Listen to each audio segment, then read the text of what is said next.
យោងតាមទិន្នន័យស្ថិតិផ្លូវការប្រជាជនវៀតណាមហូបសាច់ឆ្កែប្រមាណ4លានក្បាលក្នុងមួយឆ្នាំបើទោះបីជាច្បាប់រដ្ឋត្រូវបានបង្កើតឡើងក៏ដោយក៏នៅតែមិនអាចទប់ស្កាត់ទម្លាប់នេះបានដែរព្រោះអ្នកស្រុកជាច្រើនជឿថាការហូបសាច់ឆ្កែអាចជួយដេញគ្រោះចង្រៃនិងកាត់ស៊ុយបានថ្ងៃនេះអាចមាននាំអ្នកទាំងអស់គ្នាមកទស្សនាភាពយន្តរន្ធត់ចុងក្រោយឆ្នាំ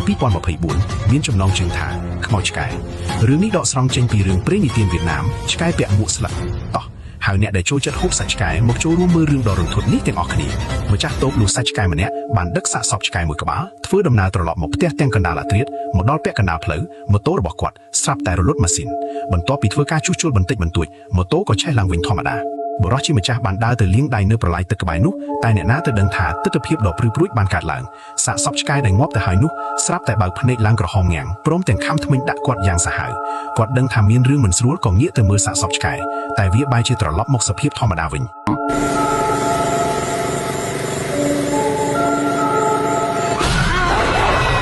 ទោះបីជាប្រឡាយទឹកនោះជ្រៅត្រឹមជង្គង់ក៏ដោយប៉ុន្តែបុរសនោះបែរជាមិនអាចក្រោកឈររួចឡើយបន្ទាប់ពីប្រឹងរើបំរាស់មួយសន្ទុះទីបំផុតគាត់បានលង់ទឹកស្លាប់នៅក្នុងប្រឡាយទឹកតូចនោះយ៉ាងអាតកំបាំងអាណាំដែលជាកូនប្រុសរបស់ម្ចាស់តូបបានទទួលដំណឹងពីការស្លាប់របស់ឪពុកភ្លាមក៏បាននាំស៊ីវសៀនជាមិត្តស្រីត្រឡប់មកស្រុកកំណើតដើម្បីរៀបចំពិធីបុណ្យសពដោយសារតែមិនចង់ដើរតាមគន្លងរបស់ឪពុកអាណាំបានចាក់ចេញពីស្រុកកំណើតទៅធ្វើការនៅទីក្រុងឆ្ងាយប៉ុន្តែការត្រឡប់មកវិញលើកនេះអ្វីៗបានប្រែប្រួលអស់ទៅហើ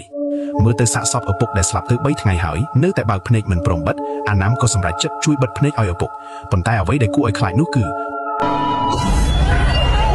ឺភ្លាមនោះសាកសពស្រាប់តែហូរឈាមចេញតាមភ្នែកច្រមុះមាត់និងត្រចៀកធ្វើឲ្យមនុស្សម្នាដែលចោមរោមមើលមានការភ័យស្លន់ស្លោខ្លាំងណាស់នេះច្បាស់ណាស់ជាប្រផ្នូលមិនល្អទាល់តែសោះមុនពេលចាក់ចេញអាណាំនៅតែមានការភ្ញាក់ផ្អើលយ៉ាងខ្លាំងនៅពេលឃើញមានស្នាមរបួសលើករបស់ឪពុកគាត់ពេលដើរចូលក្នុងផ្ទះស៊ីវសៀនបានឃើញស្រមោលរបស់ឪពុកដែលស្លាប់ទៅហើយនោះម្ដងទៀតនៅពីក្រោយវាំងននប៉ុន្តែនៅពេលដែលអាណាំដើរមកមើលស្រមោលនោះបានបាត់ទៅវិញយ៉ាងចម្លែកនៅក្នុងពេលនេះគ្មានអ្នកណាម្នាក់ចាប់អារម្មណ៍ទាល់តែសោះថានៅក្រោមមានកូនឆ្កែមួយក្បាលបានលេចខ្លួនឡើងតាំងពីពេលណានោះទេមីងទី3បានដួសសាច់ឆ្កែមួយចានមកទទួលស្វាគមន៍ស៊ីវសៀនប៉ុន្តែស៊ីវសៀនបានបដិសេធដោយគួរសមថានាងមិនចេះហូបសាច់ឆ្កែឡើយឮបែបនេះអាកប្បកិរិយារបស់មីងទី3ក៏ប្រែប្រួលផ្លែតថែមទាំងនិយាយឌឺដងផ្លែផ្កាឲ្យនាងថាបើមិនចេះហូបសាច់ឆ្កែទេគឺមិនអាចចូលមកធ្វើជាកូនប្រសារក្នុងគ្រួសារនេះបានឡើយសំណាងល្អដែលអាណាំចូលមកជួយសម្របសម្រួលទាន់ពេលទើបមិនធ្វើឲ្យស្ថានភាពដ៏ទើសទាល់នេះបន្តអូសបន្លាយរឿងរ៉ាវមនុស្សស្លាប់ជារឿងធំដុំប៉ុន្តែអ្នកជិតខាងបែរជានិយាយវែកញែកពីមូលហេតុនៃការស្លាប់របស់ឪពុកគាត់នៅចំពោះមុខអាណាំទៅវិញ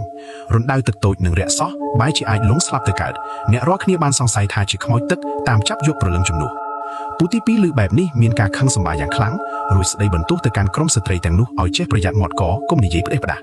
នៅក្នុងពេលនោះមានស្ត្រីអ្នកជិតខាងម្នាក់បំរុងដើរចូលមកអុជធូបប៉ុន្តែពេលគាត់ក៏លេចឃើញកូនឆ្កែនៅពីក្រោយខ្នងអាណាំគាត់ភ័យរន្ធត់រហូតងាកក្រោយរត់ចេញទៅបាត់អាណាំងាកទៅមើលតាមប៉ុន្តែមិនឃើញមានអ្វីទាល់តែសោះនៅពេលយប់ក្នុងកំឡុងពេលដែលអាណាំកំពុងអង្គុយយាមបុណ្យសពឪពុកស្រាប់តែមានសំឡេងគោះយ៉ាងធ្ងន់ចេញពីក្នុងមឈូសគាត់បានអោនទៅពិនិត្យមើលស្រាប់តែប្រទះឃើញជើងប្រឡាក់ភក់មួយនៅទល់មុខអាណាំប្រញាប់ក្រោកឈរដើរទៅមើលប៉ុន្តែនៅទីនោះទទេស្អាតគ្មានមនុស្សម្នាក់ឡើយក្នុងពេលដែលគាត់កំពុងតែងឿងឆ្ងល់នោះ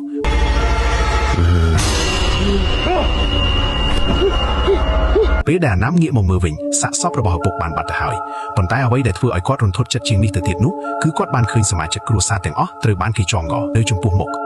អាណាំសឹងតែមិនជឿនឹងភ្នែកខ្លួនឯងឡើយនៅពេលនោះស្រមោលរបស់ឪពុកបានលេចឡើងម្ដងទៀតរួចនិយាយថាមានរបស់ម្យ៉ាងចង់សម្លាប់មនុស្សមួយផ្ទះនេះឲ្យស្លាប់ទាំងអស់និយាយមិនទាន់ចប់ផងឪពុករបស់ត្រូវបានគេអូសចូលទៅក្នុងភាពងងឹតបាត់ទៅអាណាំបានភ្ញាក់ដឹងខ្លួនពីសុបិនអាក្រក់ទាំងញើសជប់ពេញខ្លួនគាត់គិតថាវាគ្រាន់តែជាយល់សពអាក្រក់ប៉ុណ្ណោះប៉ុន្តែគាត់មិនបានចាប់អារម្មណ៍ទាល់តែសោះថានៅលើស្មារបស់គាត់មានស្នាមដៃប្រឡាក់ភក់លេចឡើង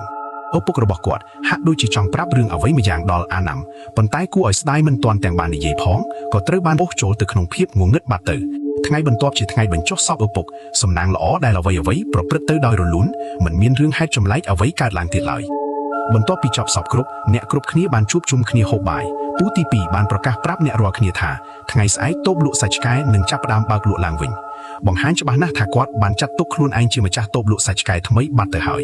នៅក្នុងពេលនោះស៊ីវសៀនបានលួចខ្សឹបប្រាប់អាណាំនៅក្រោមតុថាតាមពិតនាងមានផ្ទៃពោះបាន2ខែហើយពេលនេះនាងត្រូវការពិធីរៀបការមួយដើម្បីបញ្ជាក់ពីភាពស្មោះត្រង់មិននឹកស្មានថាគ្រាន់តែពាក្យនេះនិយាយចេញមកភ្លាមត្រូវទទួលបានការបដិសេធយ៉ាងដាច់អហង្ការពីសំណាក់ប្តីប្រពន្ធពូទី2និងមីងព្រោះគ្រួសារទើបតែជួបទុកតាមទំនៀមទម្លាប់ត្រូវរងចាំរយៈពេល1ឆ្នាំទើបអាចរៀបការបាន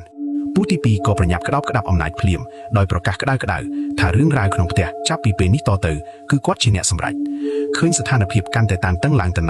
ម្ដាយរបស់អាណាំទីបំផុតទ្រាំលែងបានគាត់បានក្រោកឈរឡើងទាំងខឹងសម្បាបើទោះបីជាប្តីស្លាប់ទៅមែនប៉ុន្តែគាត់នៅរស់នៅឡើយមិនទាន់ដល់វេនអ្នកដទៃមកចង្អុលបង្ហាញបង្គាប់បញ្ជាលើកូនប្រុសរបស់គាត់នោះទេទីបំផុតត្រូវបែកបាក់គ្នាទាំងមិនសប្បាយចិត្តម្ដាយបានសម្រេចចិត្តថារយៈពេល2ខែទៀតនឹងរៀបចំពិធីការឲ្យពួកគេទាំងពីរនៅពេលឃើញមានម្ដាយក្មេកនិងមិត្តប្រុសនៅពីក្រោយចាំជួយជ្រោមជ្រែងបែបនេះភាពភ័យខ្លាចនិងទុក្ខកង្វល់នៅក្នុងចិត្តរបស់សៀវសៀនក៏បានរលាយបាត់ទៅអស់ប៉ុន្តែរឿងរ៉ាវចម្លែកនៅក្នុងផ្ទះវាមិនបានបញ្ឈប់ត្រឹមនេះឡើយផ្លែឈើនិងផ្កានៅលើតុបូជាតែងតែស្វិតក្រៀមនិងរលួយដោយគ្មានមូលហេតុសូម្បីតែទុកឲ្យបានមួយថ្ងៃក៏មិនបានផងដើម្បីបង្កើតចំណាប់អារម្មណ៍ល្អដល់គ្រួសារសៀវសៀនបានឲ្យអាណាំជូនម្ដាយចេញទៅទិញផ្លែឈើបូជាថ្មីតែអ្នកណាទៅដឹងថាពួកគេទាំងពីរនាក់ទើបតែឈានជើងដើរចេញពីទ្វារផ្ទះភ្លាមរឿងរ៉ាវចម្លែកក៏បានកើតឡើងម្ដងចូល page ដើម្បីមើលភាគបន្ត